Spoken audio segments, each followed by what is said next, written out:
श्री साईं सचरित्र अध्याय 5 संतों के कार्य और साईं बाबा का अवतार।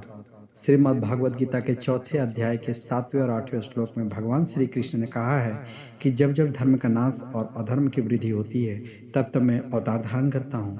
धर्म स्थापना, दुष्टों का विनाश तथा संत जनों के कष्ट निवारण के लिए मैं युग युग में जन्म लेता हूँ। साधु और संत भगवान के प्रतिनिधि होते हैं और वे उपयुक्त समय में प्रकट होकर अपनी कार्य प्रणाली द्वारा अपना अवतार कार्य पूर्ण करते हैं।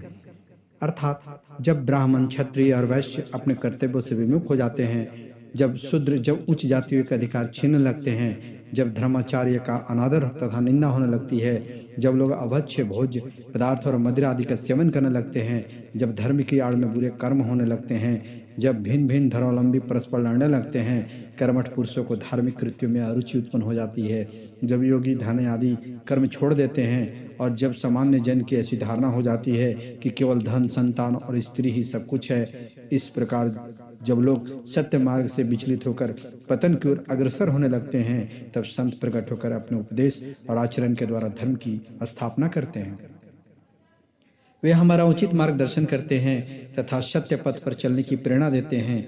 अनेक संत निर्वितिनाथ, ज्ञानदेव, मुक्ताबाई, नामदेव, गोरा, गोनई, एकनाथ, तुकाराम, नरहरि, नरसिंह मेहता, सदना कसाई, सावता माली और रामदास आदि सत्य मार्ग का दिग्दर्शन कराने हेतु समय समय प्रकट हुए और इन सब के पश्चात शिरडी में श्री साईं बाबा का अवतार हुआ।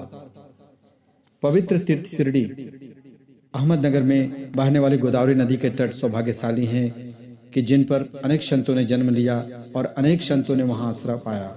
ऐसे संतों में श्री ज्ञानेश्वर महाराज प्रमुख थे।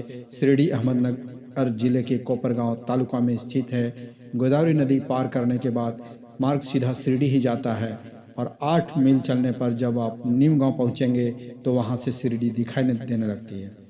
कृष्णा नदी के तट पर अन्य तीर्थ स्थान गंगनापुर, नरसिंहवाड़ी और उदमपुर के समान ही शिरडी भी बहुत प्रसिद्ध तीर्थ है। जिस प्रकार दामोजी ने मंगलवेढ़ा माने पंढरपुर के समीप को, समर्थ रामदास ने सज्जनगढ़ को और दत्ता अवतार श्री नरसिंह सरस्वती ने बाड़ी को पवित्र किया, उसी प्रकार श्री साईनाथ ने शिरडी में अवतार लेकर उसे पावन बनाया। श्री साईं बाबा का व्यक्तित्व।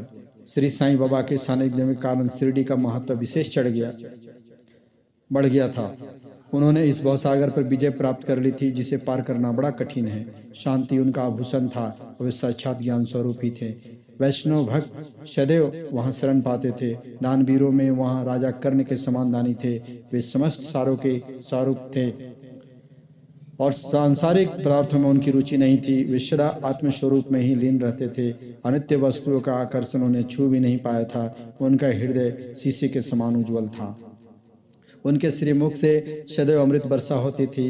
अमीर और गरीब उनके लिए समान थे। मान अपमान की उन्हें किंचित भी चिंता न थी। वे निर्भय होकर संभाषण करते और भांति भांति के लोगों से मिलजुल कर रहते। नर्तकियों का अभिनय तथा नृत्य देखते और गजल कवालियां भी सुनते थे। इतना सब करते हुए भी उनकी समाधि जरा भी भंग न होती थी। अल्लाह का नाम सदा उनके होठों पर रहता था। जब दुनिया जागती थी तो वे सोते थे और जब दुनिया सोती थी वे जागते थे। अंतःकरण सागर की तरह शांत था और उनकी कार्य प्रणाली का कोई अंत नहीं पा सकता था।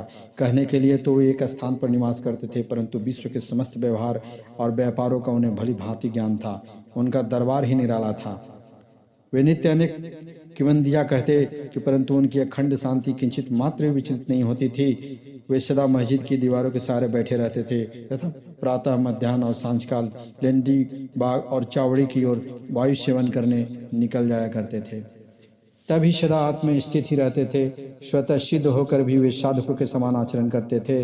वे विनम्र, दयालु और अभिमान रहित थे। उन्होंने सबको सदा सुख दिया। उनके श्री चरणों पर स्पर्श पाकर शिरडी पावन बन गई और उसका महत्व असाधारण हो गया। जिस प्रकार ज्ञानेश्वर ने आलंदी और एकनाथ ने पैठन का उत्थान किया, वहीं गति श्री साईं बाबा द्वारा शिरडी को मिली। शिरडी के फूल, पत्ते, कंकड़ पत्थर भी धन्य हैं जिन्हें श्री साईं चरण कमलों को चूमने और उनकी चरण धूलि शीश पर धारण करने का सौभाग्य मिला।